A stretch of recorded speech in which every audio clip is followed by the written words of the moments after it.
여러분 안녕하십니까, 강시엽 변호사입니다. 소비 쿠폰에 지자체의 등골이 휘었다는 말이 나옵니다. 이 소비 쿠폰이 나라에서 주는 돈하고 지자체에서 주는 돈하고 이렇게 섞어서 주는 거예요. 그러니까 소비 쿠폰을 준다고 생색을 내는 건 이재명이고, 실제로 그 소비 쿠폰에 들어가는 재원은 나라와 지자체가 같이 마련을 합니다. 그러다 보니까 이 소비 쿠폰에 지자체의 등골이 휘었다는 말이 나오는데, 서울시 같은 경우 빚이 3,500억이 늘었습니다. 등골 빼먹는 거죠. 소비 쿠폰 발행으로 지방자치단체들의 등골이 휘고 있다는 지적이 제기되고 있습니다. 상대적으로 사정이 낮다는 서울시도 3,500억 원의 지방채를 발행할 계획입니다. 지금 3,500억 원의 빚을 져야 된다는 겁니다. 서울시는 1조 799억 원 규모의 올해 두 번째 추가 경정 예산을 편성했는데요. 여기에 소비쿠폰 2차 발행 예산 8,988억 원이 담겨 있습니다. 2차로 소비쿠폰을 이제 발행한다는 얘기가 나오잖아요. 뭐 구인처럼 또 안 한다 그랬는데 한다 안 한다 계속해서 말이 엇갈리고 있습니다. 근데 어쨌든 소비쿠폰 2차 발행 예산을 일단은 편성을 했는데, 이게 이제 올해 안 하더라도 내년에는 할지 모르겠죠. 소비쿠폰 2차를 말이죠. 그런데 이렇게 그래서 예산을 해놓은 겁니다. 국비 지원은 5,488억인데 나머지 3,500억은 시 예산으로 메꿔야 된답니다. 그러니까 국비 지원하고 시 예산하고 거의 뭐 비율이 6대4 정도 되는데요. 국가에서만 이 돈을 마련하는 것이 아니라 지방자치단체에서도 돈을 마련해야 된다. 그래서 서울시가 빚을 질 수밖에 없다는 얘기입니다. 서울시는 지금 3,500억 정도 마련해야 된다 그랬잖아요. 이거를 위해서 지방채를 발행할 계획이다. 즉 빚진다는 겁니다. 서울시는 17개 시도 가운데 유일하게 국고 보조율 75%가 적용돼 시비 부담이 3,500억 원에 이릅니다. 다른 지자체는 90% 국고 보조입니다.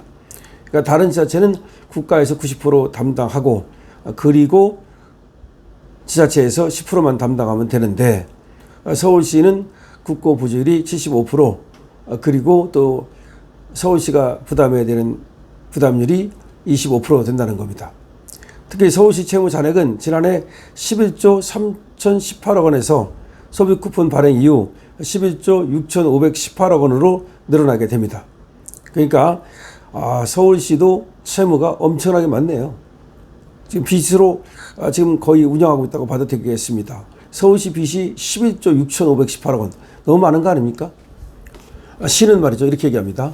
어려운 세수 여건에도 불구하고 건전 재정을 유지하기 위해서 그간 지방채 발행을 최소화해 채무액이 증가하지 않게끔 관리해 왔으나, 이번 소비쿠폰 발행으로 채무액이 크게 늘어 재정 운영 측면에서 상당한 부담으로 작용하게 됐다. 그나마 서울은 말이죠. 지방채 발행이 어렵지 않지만 재정이 열악한 지방자치단체들은 상황이 더 쉽지가 않습니다. 이미 상당한 지방채를 떠안고 있어서 추가 발행 부담도 그만큼 부담이 큽니다. 전북 전주시는 최근 소비쿠폰 지급을 위해서 65억 원 규모의 지방채를 발행했는데요. 전주시 지방채 잔액은 6천억 원을 넘어섰고 재정 자립도는 22.0%에 불과합니다. 전주는 2차 소비쿠폰 지급을 앞두고 또 한 차례 지방채 발행을 검토 중에 있습니다. 충북도 같은 데는 지난 27일 도의회에 제출한 이해 추경에 소비쿠폰 지원액 4,439억 원을 포함시키면서 이를 충당하기 위해서 508억 원의 지방채 발행을 계획하고 있습니다. 이밖에 부산시, 광주시 등도 지방채 발행을 검토 중인 것으로 알려지고 있는데, 지방채 발행이라는 것이 빚 아닙니까? 이렇게 빚을 져가지고서 소비쿠폰을 지금 발행한다는 것인데, 글쎄요. 과연 이렇게 빚을 져가지고 소비쿠폰을 발행하는 것이 맞는 것인지 모르겠습니다. 지금 이재명은 뭐 씨앗을 빌려서 밭에 뿌린다고 그러는데, 지금 씨앗을 이렇게 빌려서 밭에 뿌렸다가 나중에 세금으로 걷어가겠다는 얘기 같은데, 여기서 세금으로 걷어가려면 이 돈이 이제 생산 효과가 있어야 되고 그 다음에 또 소비 진작 효과가 있어야 되는데 과연 그렇게 될는지 모르겠습니다. 재정 여건이 상대적으로 열악한 강원도는 아예 소비 쿠폰을 100% 전액 국비로 지급해달라고 정부에 요구하고 있습니다. 김진태 강원지사는 수백억 원에 달하는 지방비 매칭은 강원도 입장에서는 큰 부담이라며 전액 국비로 지원해달라는 요청은 강원도뿐 아니라 전국의 타 시도 역시 비슷할 것이라고 얘기를 했습니다. 다시 말하면 소비 쿠폰 주려면 이재명이가 준다는 거 아닙니까? 이재명이가 국민들한테 소비 쿠폰 주려면 다 국가 돈으로 해라. 왜 지방한테 떠밀느냐. 지금은 이제 서울시 같은 경우는 뭐 재정 자립도가 좋으니까 좀 더 내라는 얘기고 지방은 뭐 10%만 내라는 얘기인데 그것마저도 지방이 마련하기 쉽지 않다는 얘기입니다. 지금 경제가 잘 돌아가지 않기 때문에 사실은 말이죠. 지방세 수입도 만만치 않고요. 물론 국세 수입도 만만치 않고요. 이렇다 보니까 자꾸 지금 돈 쓸 때는 많지만 재정 여건은 어려워지고 있습니다. 그런데 빚을 져가지고서 소비 쿠폰을 푸는 것이 과연 맞는 것이냐. 이거는 생각해 봐야 됩니다. 소비 쿠폰을 풀었을 때 물론 그거를 가지고 쇠고기도 사 먹고 무슨 뭐 밀렸던 뭣도 좀 사고 할 수는 있겠죠. 그러나 그것이 일회성 그 약에 불과합니다. 또 국민들한테 그 15만 원 받아가지고 물론 55만 원까지 차등 지급을 합니다만은 잠깐 뭐 예를 들어서 불편함을 덜 수 있을지는 모르지만 그것이 근본적으로 국민의 삶의 질을 갖다가 향상시킬 수도 없고 국민의 경제난을 갖다가 해소시킬 수도 없거든요. 그런 상황에서 국가가 자꾸 빚을 지고 지방 도시가 지방 자치제가 자꾸 빚을 지는 것이 과연 맞는 것이냐. 이거는 생각해 봐야 됩니다. 지금 여기에 대해서 윤석열 대통령은 반대 생각을 갖고 있었고 오히려 빚을 조금이라도 더 갚으려고 긴축 재정을 했거든요. 그런데 이재명이 들어와서 완전히 반대로 가는 겁니다. 그래서 완전히 확장 개정을 하면서 내년에 말이죠.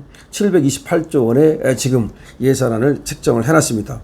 근데 거기서 끝날지 또 추가 경정 예산을 해가지고 또 그게 800조 원으로 늘어날지 모르겠는데 어쨌든 빚이 이렇게 늘어나는 것 정말로 미래 세대한테 부담을 지우는 것이고 우리 기성세대가 하면 안 될 행동을 하는 것이어서 이거는 참 2030 세대로서는 앞으로 정말 지금처럼 잘 사는 어떤 그 대한민국이 아니라 아주 그만 어려운 대한민국을 겪게 되지 않을까. 우리 지금 7080 세대 또 우리 돌아가신 선조 세대는 6.25 때 정말 강냉이 죽 먹으면서 고생해서 지금 과 같은 이런 대한민국의 기틀을 다졌습니다. 그런데 우리는 더 발전하는 대한민국의 기틀을 다지지 않고 여기서 흥청망청 해가지고서 우리의 지금 후손들이 2030을 비롯한 후손들이 이제 오히려 거꾸로 강냉이죽 먹게 만드는 거 아니냐. 우리 선조들은 자기들이 강냉이죽 먹고 우리를 삶아 먹였는데 우리는 우리가 삶아 먹고 우리의 후손들을 강냉이죽 먹이는 거 아니냐는 얘기가 나오고 있습니다. 그래서 이렇게 빚을 지는 거에 대해서는 정말로 이거는 곰곰이 잘 생각해 봐야 되는 건데 과연 이 돈을 뿌린다 그래가지고서 그것이 경제를 살리는 것도 아닌 마당에야 이 자꾸 또 2차 뭐 소비 쿠폰, 3차 소비 쿠폰 이렇게 하는 것은 정말로 위험하다는 생각이 드는데 여러분들은 어떻게 생각을 하십니까?